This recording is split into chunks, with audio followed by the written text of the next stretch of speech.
hemos comunicado con Fernando Pavón, director de la consultora G8. Fernando, Gustavo Dehesa y Edith Afonso te saludan. Buenas noches. ¿Qué tal? Buenas noches, Edith, Gustavo. Gracias por la invitación. Buenas noches a la audiencia.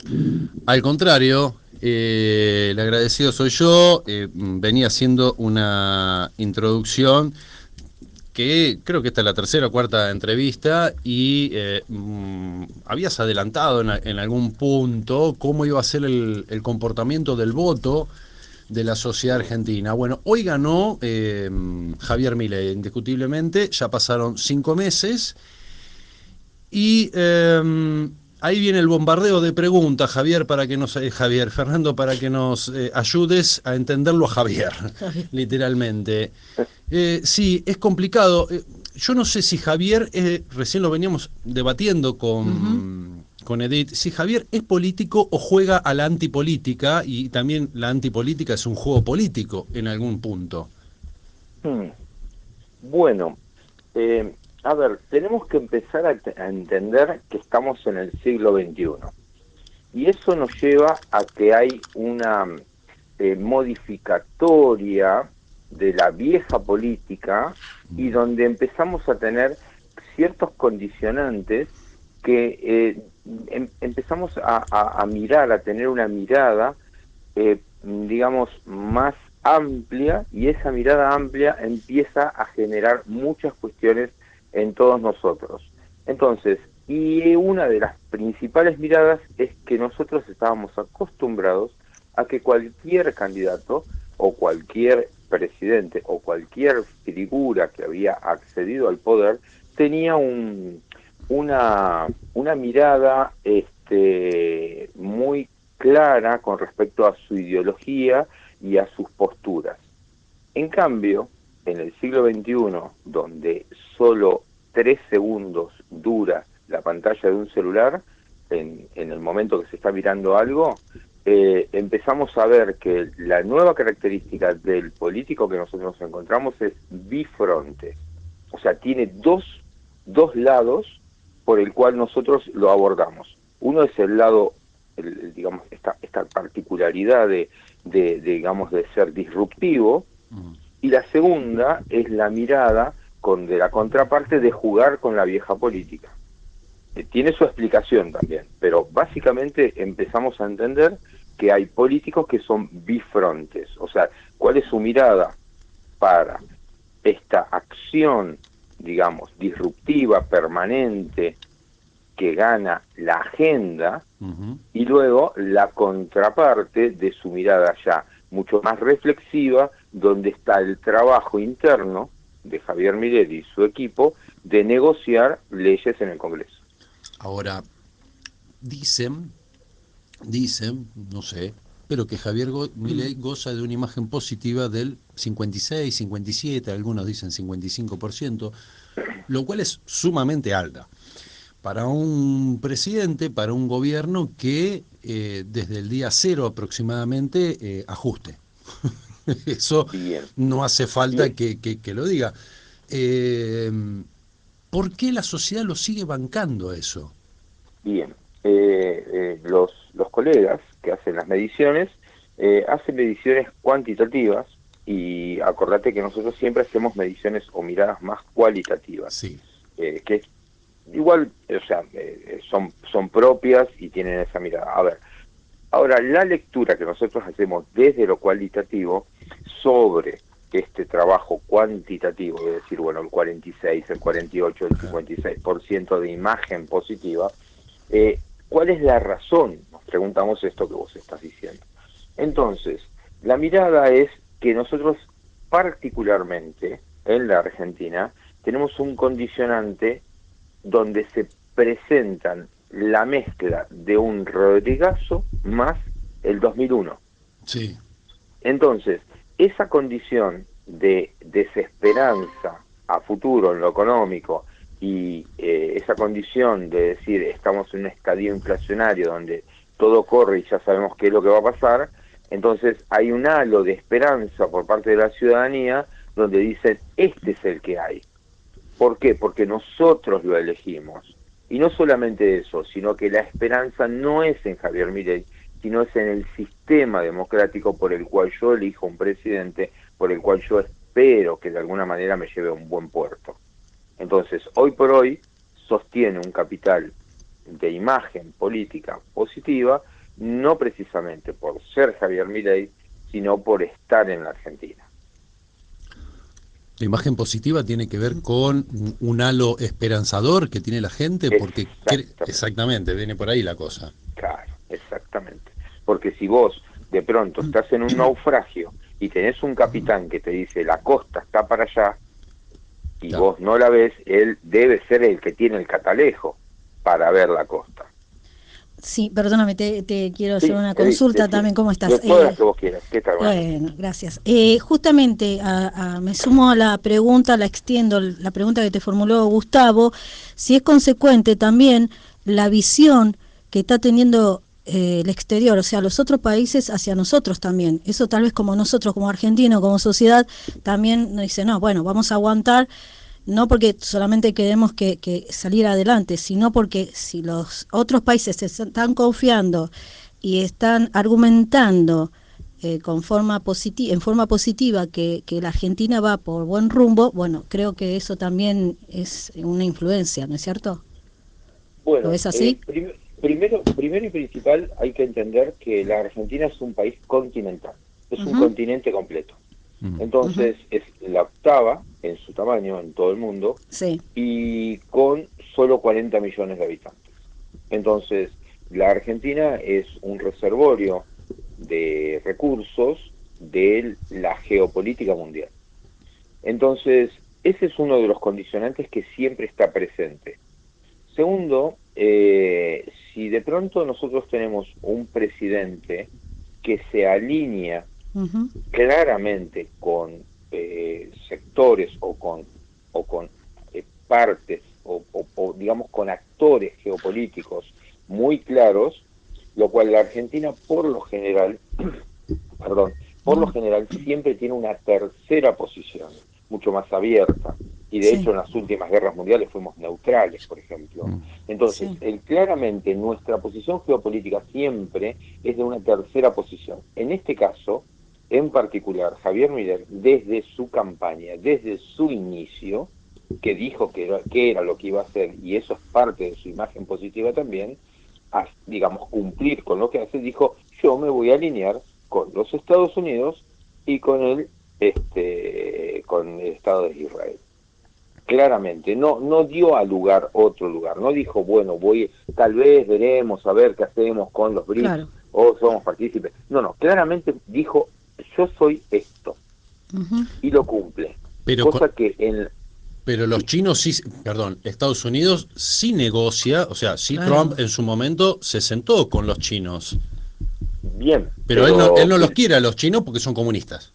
pero el gobierno anterior sí. bueno, bueno, ahí está esto que yo te decía. Esta imagen o esta impronta bifronte.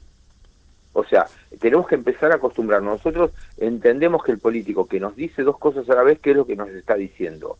No, él tiene una característica en particular para llevar adelante este estadio de ponerse en agenda y tener su capital político alto a través de cumplir aquello que dijo que iba a hacer, y dijo que iba a hacer en contra de los chinos. O sea, no en contra, dijo, no soy comunista, no quiero saber nada de los chinos. Yo, Javier Milei, dijo, pero cualquiera en su libertad de hacer negocios puede negociar todo lo que quiera con los chinos. ¿Me entendés el carácter Sí. bifronte? Sí. Esto se va a presentar permanentemente durante ya empezamos digamos, a vislumbrar estas características de un gobierno que no conocíamos. Entonces, esta característica va a ser durante los 4 años de gobierno de Javier Milei. Entonces, ahora, y con esto, perdón, ¿no? Uh-huh. Y con esto quiero redondear esto. O sea, eh, una algo fundamental que necesita un gobierno que es débil en el Parlamento, más aún con la estructura federal que nosotros tenemos, biparlamentaria, de 2 cámaras, Sí. es muy fácil en 6 meses presentar una situación de juicio político o de impeachment si vos no tenés la fuerza política para que te defiendan en el Congreso. Ahora, una de las opciones para poder defenderse es dominar la agenda pública. Y esto es ABC de la política. De la política. Exacto, dominar la agenda pública. Entonces, si nosotros vemos los últimos 6 meses de Javier Milei, observamos que continuamente, primero no les permitió tener vacaciones al Congreso, dijo, extraordinarias, hagan esto. Una ley que era invotable. Bueno, sigan trabajando, otra ley y otra y otra y otra. Y cuando ya no tengo posibilidades, porque el Congreso comienza a tener esa actividad política de asociativa o de conformar frentes o pactos, inmediatamente genero una nueva agenda política, y esta agenda es lo que ha sucedido en esos últimos 10 días. ¿Cómo viste a Javier Milei por el tema de España? Viste que se armó bastante revuelo con ese tema, bastante polémica, inclusive en nuestro querido país ibérico. También se armó un revuelo impresionante ahí. Bueno, acá pasan 2 cosas. Primero hay que entender que Sánchez está en un periodo electoral en este momento. Sí. Por lo tanto, él también va a tener que tener como político del siglo XXI un carácter bifronte para con su electorado, donde exacerba su electorado, pero luego negocia bajo el raciocinio de decir, bueno, hasta acá llegamos. Entonces, el condicionante de Javier Milei de llegar a un país cual llega y dice, bueno, acá no es mi territorio porque yo lo niego, me presento pasionalmente diciendo no coinciden con las ideas de la libertad y son todos socialistas, rojos, entonces me junto con los míos, con los propios, y genero la primera internacional libertaria, si se quiere. Claro, o sea, entonces... Me encantó tu claro, título, Internacional Libertaria. Claro. Sí, Entonces, es simplemente generar esto de poner en agenda, no solamente a nivel nacional, sino que él se pone en agenda mundial. Ujú. Entonces, Claro. y por otro lado, los mercados se dan vuelta y dicen, este hombre se le planta a la Unión Europea, se le está plantando a la Unión Europea diciendo, yo no quiero estar con ustedes, porque no se olviden que la conformación de la Unión Europea, en gran parte hay muchos partidos políticos socialistas. Sí, Y todavía mantiene un estado de bienestar que no condice con las políticas de capitalismo a ultranza de Javier Milei. sí, a ver, un socialismo no latino, digamos, ¿no? No latino, sí, no, también está claro, pero no condice. O sea, entonces, claramente, o sea, nos encontramos con Javier Milei presentándose, no plantando una bandera de guerra, porque luego él, desde su carácter bifronte y con su peluca despeinada, dicen, bueno, él es así, y después mandamos a Franco, a Mondino o cualquiera de sus ministros para que comience una negociación con un país que tiene recursos de un continente con sueldos de un país de la África subsahariana. Ahora, yo tomando tu razonamiento, en el cual considero que es correcto, esta última semana, desde que Milei fue a España y hizo todo ese revuelo, y sé que no sos economista, pero vemos que los mercados no fueron muy favorables para la Argentina. De hecho, el dólar cerró, creo que hoy terminó en casi 1.300 pesos, justamente después de todo este revuelo. Así que posiblemente, si va Mondino para allá, después termine bajando el dólar. Bueno, a ver, el dólar no es el mercado. No. O sea, el mercado tiene que ver con con esta negociación de títulos a futuro. Ese es el verdadero mercado, ¿no? La negociación de dinero a futuro. Entonces, claramente la situación de que nosotros tenemos un dólar paralelo, un dólar oficial y un cepo, evidentemente hay una demanda interna. Acá juegan dos lobbies, el lobby interno con una demanda interna diciendo, bueno, nosotros tenemos un costo en dólares muy alto y tenemos un condicionante de próximas cosechas a liquidar que necesitamos liquidar, y que de alguna manera a este precio del dólar oficial más algún bono extra que le den por liquidar X cosa, no me cierra los números para pagar lo que tengo que pagar. No es una cuestión de ganancia, es simplemente pagar. Entonces, entendamos que ya hacía ya más de 15 o 20 días que ya venían diciendo diferentes economistas con diferentes escuelas de que teníamos un dólar atrasado. Entonces, este dólar atrasado que nosotros tenemos, comparativamente con cualquier bien o servicio que estamos consumiendo en la Argentina hoy por hoy, nos lleva a tener un condicionante que en algún momento comienza a caminar esa brecha. Entonces, a veces es necesario dejar rienda suelta en el momento justo, donde dicen, bueno, el dólar ya sabíamos que iba a tener un movimiento, pero si de pronto le atribuimos que ese movimiento no es un problema de administración económica interna, sino que es un problema porque los mercados internacionales lo miraron a Milei y le dieron la espalda, y bueno, nos permitimos un 30% de aumento del dólar en el paralelo en el transcurso de una semana y nadie se dio cuenta. Fernando, te traigo al campo sociológico, que sé que estás más cómodo. Y no, es muy sencilla la pregunta y siempre estoy tratando de hacer futurismo, y creo que las consultoras también en algún punto van buscando eso, ¿no? Con datos, pero van buscando eso.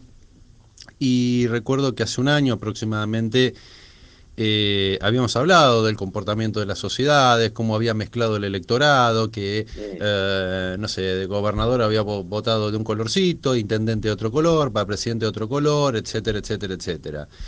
Y que, me acuerdo, yo te había preguntado, y eso nos quedó en la incógnita, creo, a los dos, si la sociedad había madurado o no había madurado por tener ese criterio al momento de elegir. 2025, que se vendrían las elecciones de medio término. ¿Cómo ves vos? ¿Vendrá una elección aplastante de La Libertad Avanza? ¿O La Libertad Avanza será aplastante con una alianza con el PRO? ¿O el PRO dejará de existir? Son tres preguntas. Tres preguntas.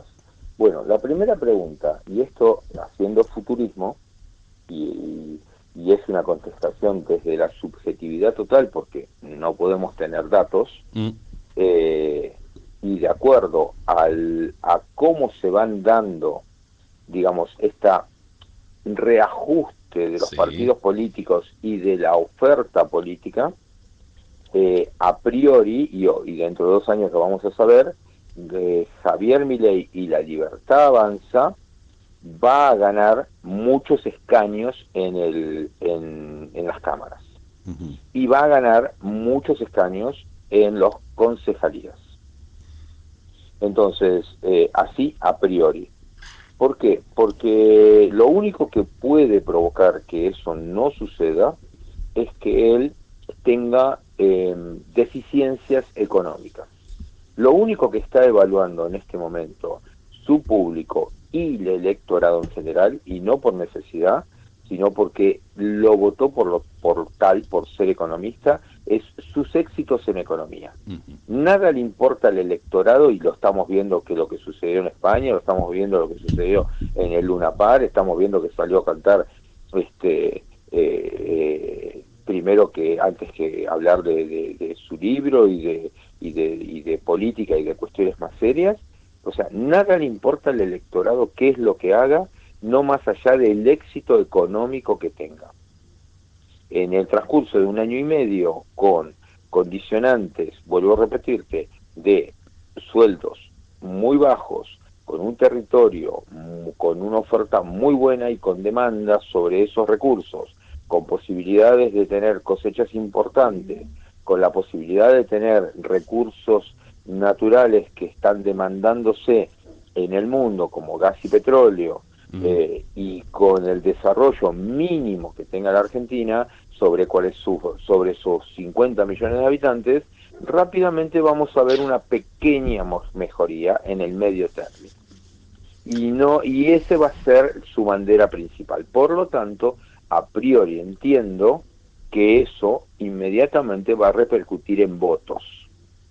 Y a la vez, si todos los partidos políticos tradicionales, vamos a poner los que más conocemos, el Partido Justicialista o Peronismo y el radicalismo, sí, van a estar en un reacomodamiento interno de decir, tenemos que variar nuestra política. Y entonces vuelvo a una analogía que ya lo habíamos hablado en un momento.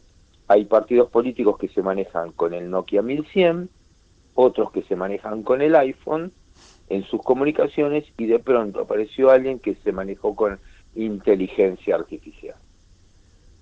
Y esa es los que manejan el Nokia 1100, ¿vos creés que van a dejar de manejar el Nokia 1100? Claramente estoy hablando del partido rojo y blanco, ¿eh? Yo creo que aquellos que manejan el Nokia 1100 y mandan mensajes de texto, aquellos, claro, está bien, mirá cómo se despega solito, ¿eh? Claro, solo seguirán comunicándose entre sí. Solo seguirán comunicándose entre sí, porque cada vez hay menos personas que reciben un mensaje en SMS.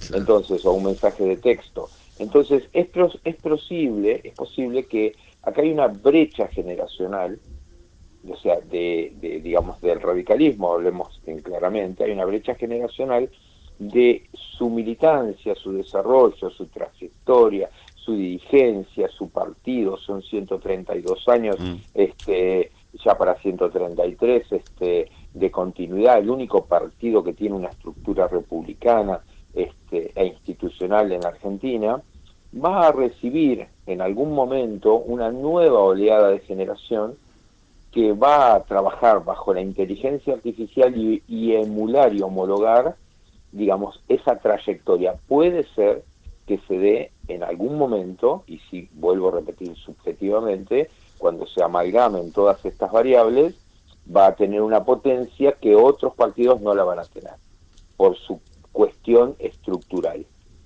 Digamos, va a tener una columna vertebral, y no van a ser partidos líquidos, digamos, que no tienen, que se ajustan al recipiente, pero no tienen una estructura, digamos.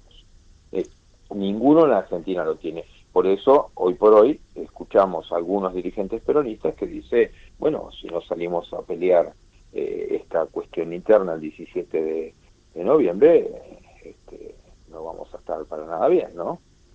Algunas voces muy conocidas y que repercuten siempre dentro del peronismo. Claro, lógico. Fernando, te hago la última pregunta, y esto tiene que ver con tu opinión personal más que con la sociedad en general, ¿no? Javier Milei goza de un 56% de imagen positiva, pero del otro lado no hay nadie que le haga sombra, no hay un líder político de ningún partido, ¿no?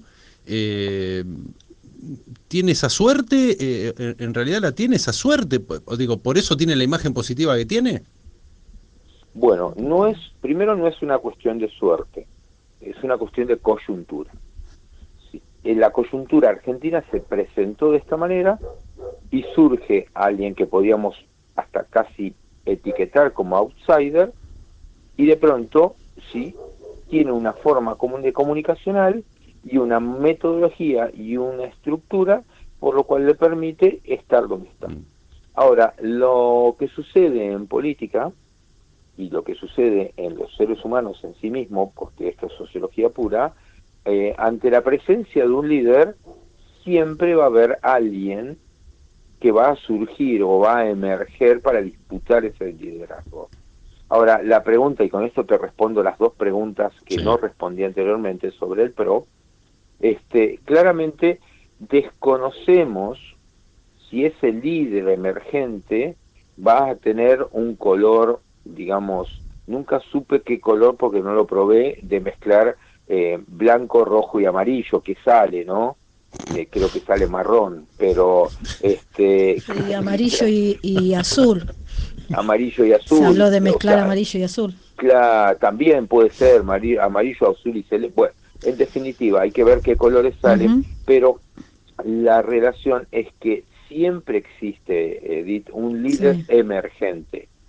Ante la presencia, vos fíjate que hasta los sí, autoritarismos más acérrimos y más duros, hasta los imperios dominados por emperadores durísimos y sí. tremendos, han tenido siempre alguien que le disputó el poder, Por ya sea con supuesto. violencia Ujú. o ya sea con inteligencia o capacidad. Bueno, la violencia la descartamos totalmente, estamos en el siglo XXI, estamos en situaciones digamos, en estructuras democráticas, y vuelvo a repetir algo que de la última entrevista estuvimos hablando. Es muy probable que toda nuestra generación, los que tengamos más o menos 50, o sea, y que hemos visto la refundación de la democracia en Argentina y vimos una reforma constitucional, es muy probable que veamos una nueva reforma constitucional. Perdón, O sea, te hago una preguntita ahí de paracaidista, Fernando. ¿Vos creés que con la nueva asunción del PRO por parte de Mauricio Macri pueda, en una visión futurista, ¿no? Competir justamente ese liderazgo con Milei? ¿O ya está yo establecido Milei? la, la asunción de Mauricio Macri Ujú. digamos, como presidente del PRO Sí, es cual, no quiero ser peyorativo con el señor Mauricio Macri ni con todo el PRO en sí mismo, pero no quiero ni faltarle no, respeto ni no. nada por el estilo, pero voy a utilizar esta analogía. Ujú. Es cual yo le dejé la empresa a mis hijos y mirá lo que hicieron. Tengo que Claro, volver a venir a ordenar se el entiende. mostrador de esta empresa. Ujú. Se ¿Sí? comprende. Entonces, si bien es un partido político, yo creo que la relación de Mauricio Macri, él en algún momento tendió, y estimo, y vuelvo a ser subjetivo, porque no he tenido una charla ni con él, ni nada por el estilo, ni soy su biógrafo, estimo que él dijo, bueno, yo llegué hasta acá, soy presidente de la nación, actualmente, digamos, sigo siendo expresidente de la nación y voy a dedicarme a circular por las diferentes universidades, por diferentes cosas, a contar mi experiencia y el mundo en sí mismo.